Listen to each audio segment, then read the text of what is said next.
민주당, 혁신당 등 이제 야당 관계자분들이 마음을 굳게 드셔야 될 것 같다 생각합니다.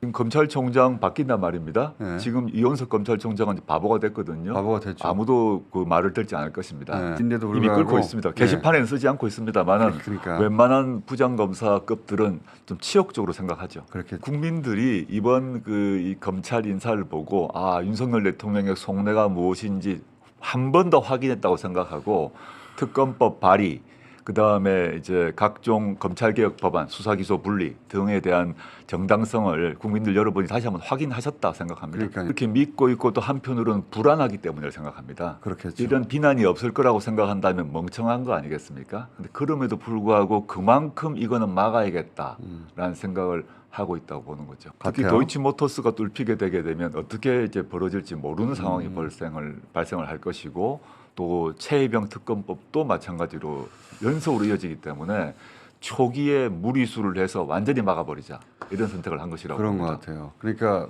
박근혜 전 대통령을 반면교사 삼은 게 아닌가. 그때 그 편지를 인정하는 순간 그때부터 네, 그러니까 그 편지가 아니라 최순실의 개입을 조금 인정하는 순간 연설문 네. 거기서도 화르르 무너졌기 때문에 어떤 것도 인정하면 안 된다 이렇게 생각하는 것 같아요. 보니까. 맞습니다. 예.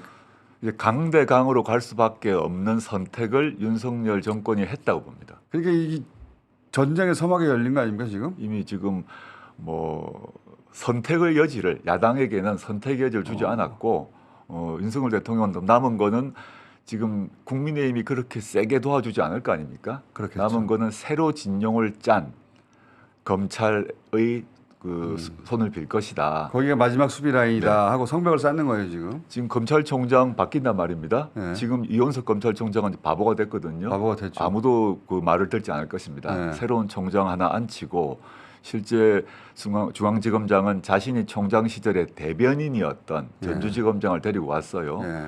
이 전주지검장 출신으로 제 기억에 우리나라 역사에서 전주지검장이 바로 서울중앙지검장 된 예도 처음 있는 것으로 알고 있습니다. 전주지검장이 이제 은퇴하는 코스라고 하더라고요. 조금 예. 한직입니다. 예. 그런데 이번 신임 서울중앙지검장 같은 경우는 전주에 있을 때는 문재인 대통령의 사위 수사에 전력을 기울였고 그 다음에 그 가기 전에는 성남 FC 그랬죠. 이재명 수사에 또 예. 이재명 털다가 문재인 털로 간 네. 건데. 그러니까 그 윤석열 대통령 입장에서는 이 친구는 진짜 나에게 충성을 다하고 문재인 대통령과 이재명 대표와는 원수했구나라고 생각해서 거기에 일부러 앉혔기 때문에 친윤도 아니었던데 보니까. 친윤은 눈에 띄는 검사가 아니었더라고요. 추후에 친윤이 되는데 그 네. 사람의 경력을 잘 보시면 그분이 성균관대를 나오셨어요. 그게 선골 진골이 아니에요. 그런데 잘 보시면 박근혜 정부 때 청와대 민정수석실에서 일을 했는데 어허. 누구 밑에서는야 우병우. 곽상도 밑에서 곽상도. 이제 곽상도. 청와대 근무를 했습니다. 그럼 이 사람의 성향을 쉽게 알 수 있겠죠. 그래서 박근혜 정부 끝나고 난 뒤는 친윤 핵심은 아니었는데 아니었던데. 본인이 견마지로를 다해서 즉 성남 FC 털고 이런 모습을 보이면서 윤석열 대통령 눈에 들은 것 같습니다. 이게 지금 과거 예. 송경호 검사를 열심히 써서 서울중앙지검장 앉혔고 송경호를 그 후에 검찰총장 후보라고 믿게 만들었거든요. 예. 근데 송경호 서울중앙지검장이 김건희 소환하겠다 말라 하니까 바로 날려버렸지 않습니까? 그럼 앞으로 이제 그런 말 하면 끝이고 네. 아니면 출세시켜줄게. 이제 새로운 그 이정수 중앙지검장은 자기가 뭘 해야 되는지 너무 잘 알겠죠. 그러니까 지금 윤 대통령 이렇게까지 하는 건 이건 전례가 없는 일들인데 다. 네네. 검찰 내에서도 부글부글 끓을 수 있는 일인데도 이미 불구하고 끓고 있습니다. 게시판에는 쓰지 않고 있습니다만은 그러니까. 웬만한 부장검사급들은 좀 치욕적으로 생각하죠. 그렇게 돼. 그 불안한 감정이 그 불안한 그 마음 또 김건희 여사의 불안한 감도 있겠죠. 그게 합해져서 그렇겠죠. 우리를 보호할 사람은 검찰밖에 없는데 우리의 신복이었던 한동훈, 송경호, 이원석이 모두 딴 생각을 품네라고 판단하고 이제 학살을 한 거죠.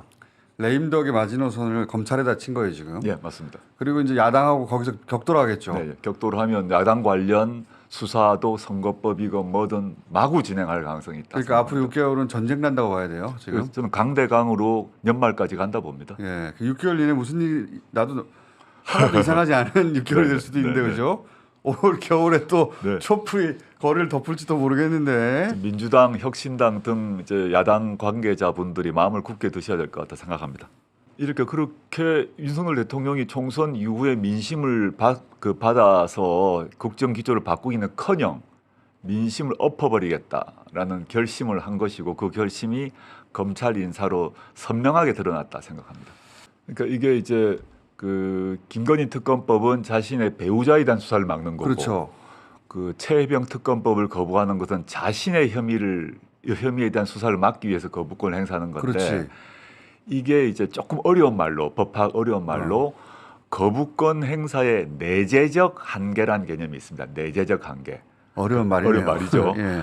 그 거부권을 대통령이 권하면 맞다. 예. 근데 거부권을 행사하는 데 있어서 형식적으로 무조건 다 할 수 있다가 아니라 행사할 수 조문에는 없지만 거부권이란 제도를 만들어준 그 내재적 그 안에 있는 한계가 있는 것이다라는 것이 우리나라 헌법 교과서에 다 적혀 있습니다.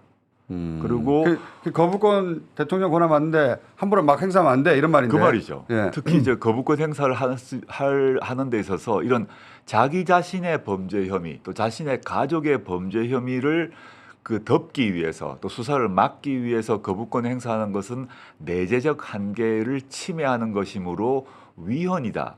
그러면 탄핵 아닙니까? 이거 탄핵으로 가는 거죠. 그게 되면.